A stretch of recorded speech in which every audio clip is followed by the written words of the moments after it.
I want to welcome AgileXRM to the podcast. I've known the people at AgileXRM for the past 12 years.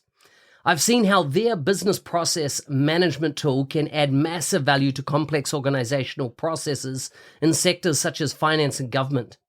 If you have complex processes or a need for dialogues on the Power Platform or Dynamics 365, take a look at how this BPM tool can add value. You can find them at agilexrm.com or check out the show notes for more details.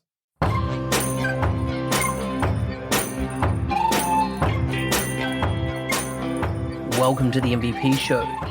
My intention is that you listen to the stories of these MVP guests and are inspired to become an MVP and bring value to the world through your skills. If you have not checked it out already, I do a YouTube series called How to Become an MVP. The link is in the show notes. With that, let's get on with the show.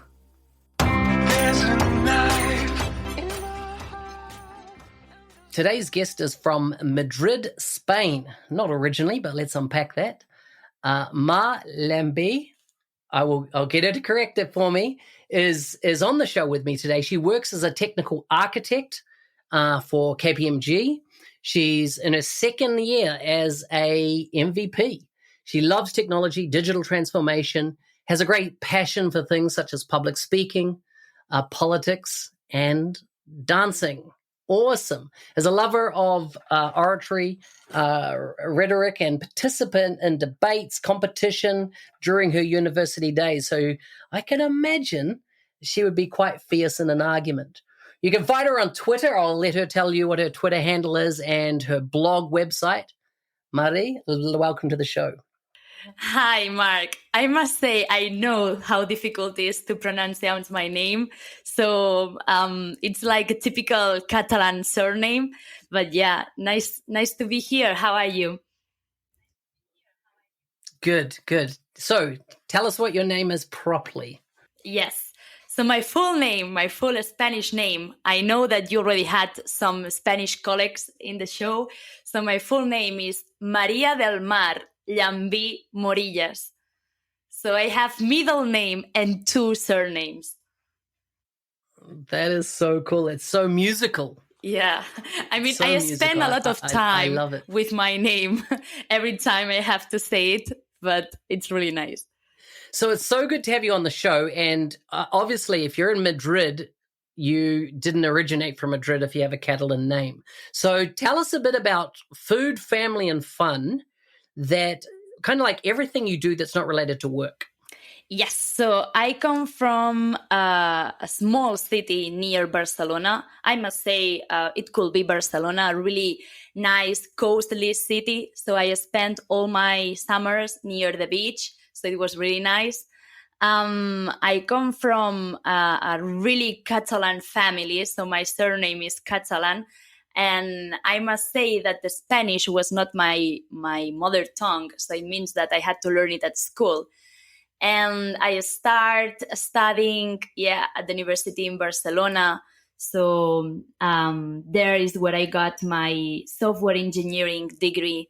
Then I got a master degree.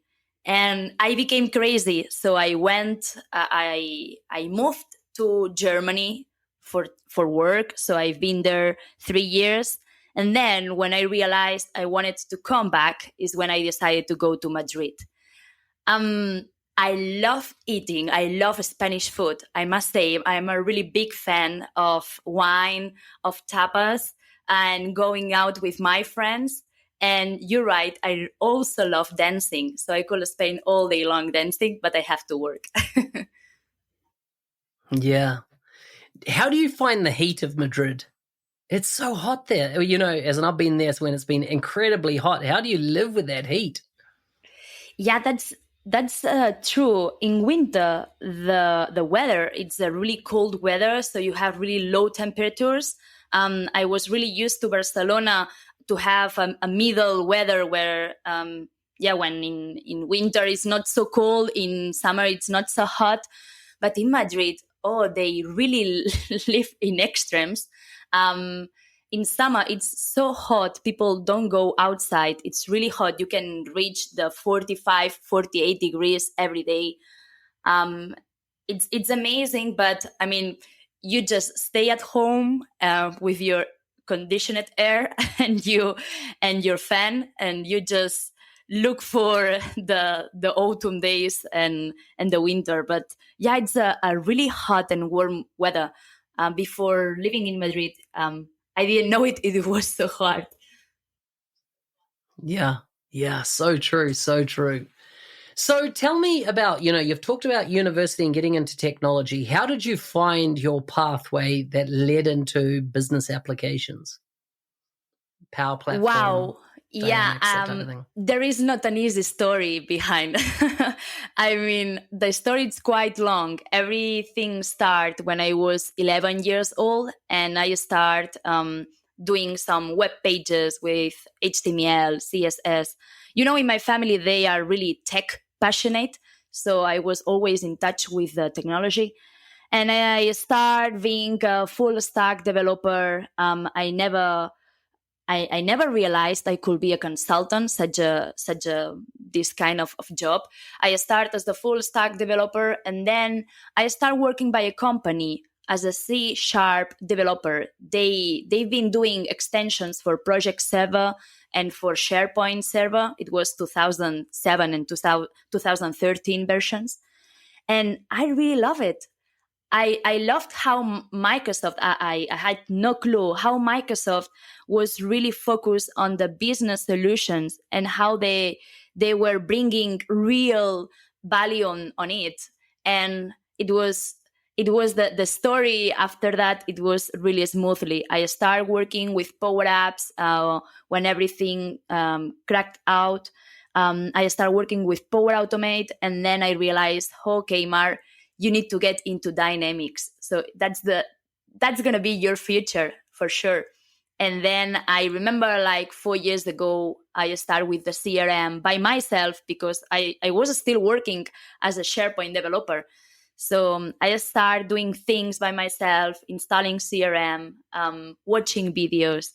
And then I got my first project as a CRM consultant, and I really enjoy it.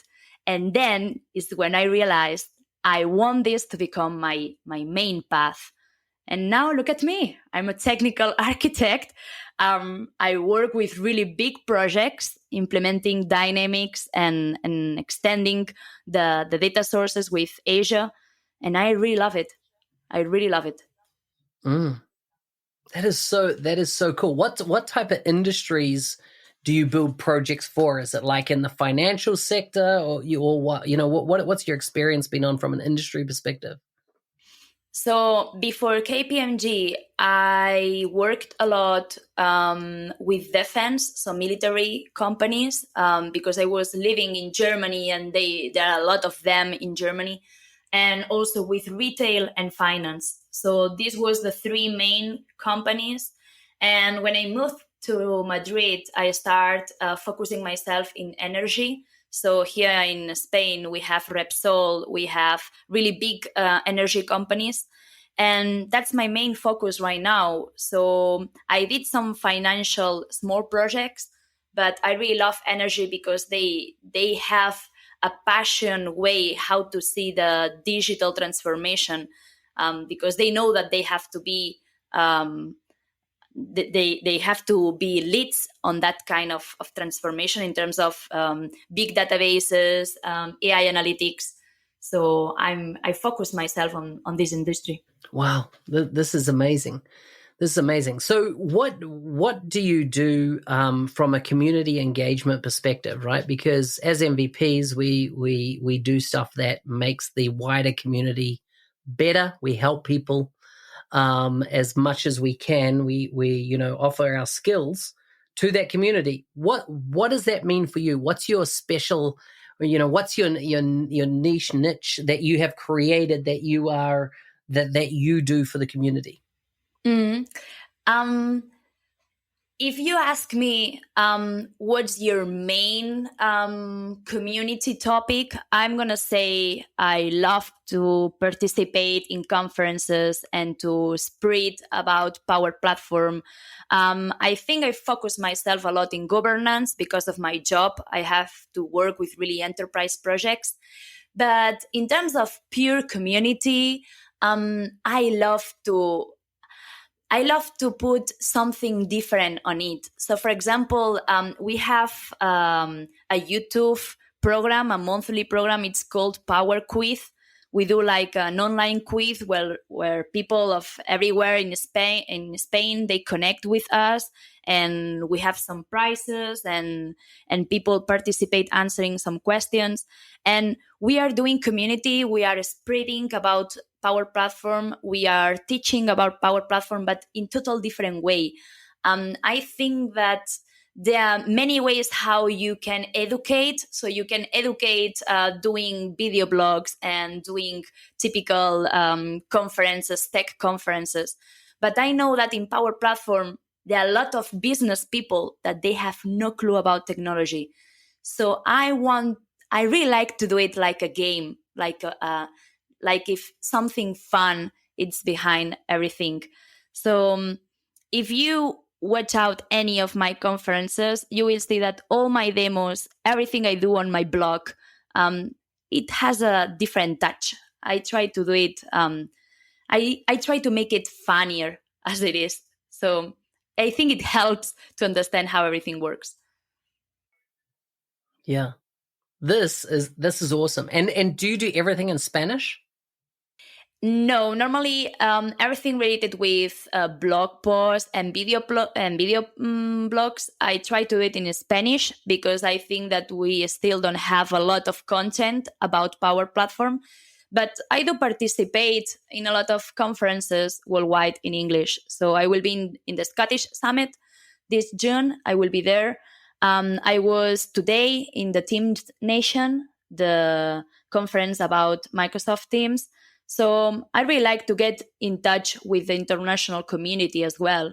So I think it helps also to have some personal branding and some personal position in the community.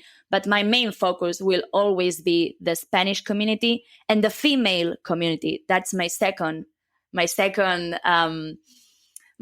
pillar here. I really love to encourage females to do their first conferences. I really like to support them.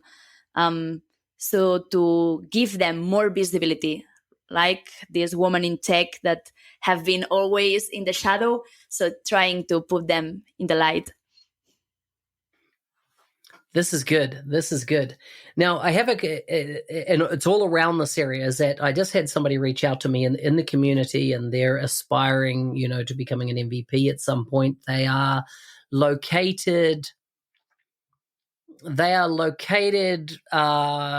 in Europe. I forget the country specifically, Budapest, and I think is where they're located.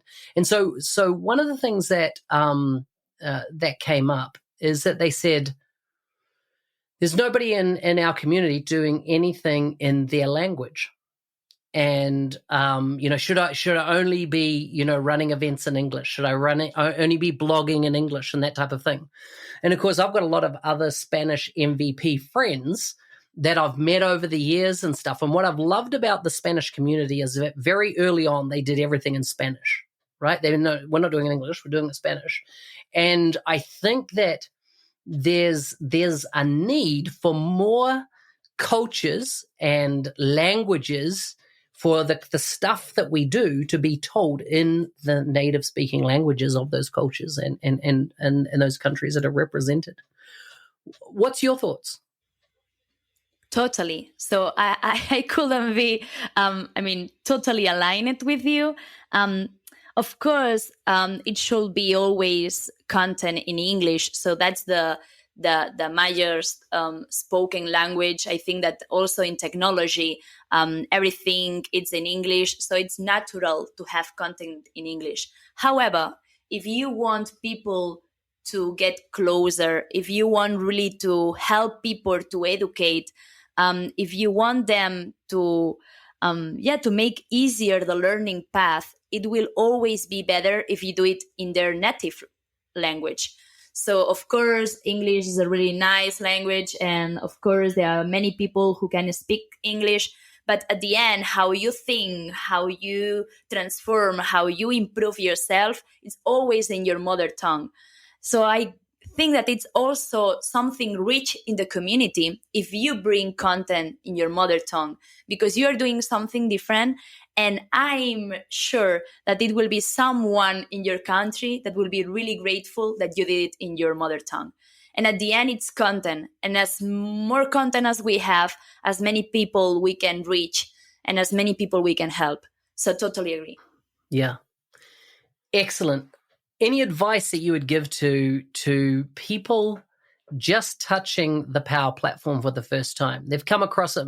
I never find many people that decided I'm going to have a career in Dynamics 365 or a career in the Power Platform, right? Something happened, they bumped up against it in their job or whatever, and all of a sudden it's on their radar.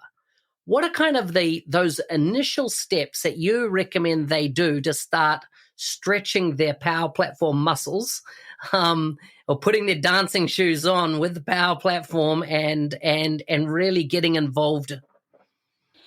So that's a really good question, because as you said, there are many people getting into the Power Platform every day. So my 3 big advices will be, first of all, try to look for really nice content. So there are a lot of MVPs and other people who are doing really nice YouTube videos and content that you can use to get into the platform. And if you never get in touch and you don't have a tech background, don't worry. So take your time. It will take time to you to understand how everything is built at the behind. But this process, it's what Power Platform is about. You start with something tangible that you can have in 2-3 days. And in 1 year, you can have a really big enterprise solution working and built completely using Power Platform. And my third advice will be just have fun doing whatever you are doing right now, honestly. So I think that that's the key point in the Power Platform. It's like a toy. You can use it whenever you want and how you want.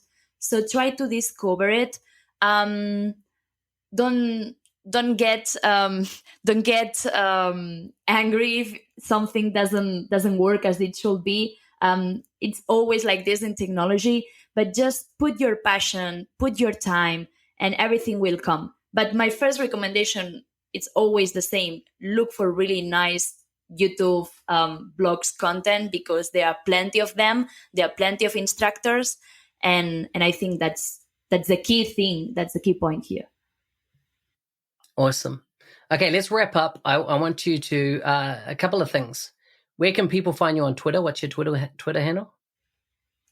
Yes, my Twitter is Mar as my name, so MAR _ as my surname, so Llambí, LLAMBI, so Llambí.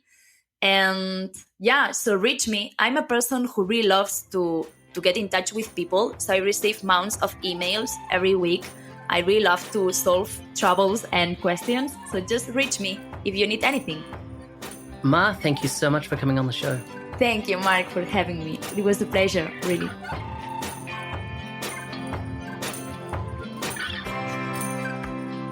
Hey, thanks for listening. I'm your host, Business Application MVP Mark Smith, otherwise known as the NZ365 Guy. If you like the show and want to be a supporter, check out buymeacoffee.com/NZ365 Guy.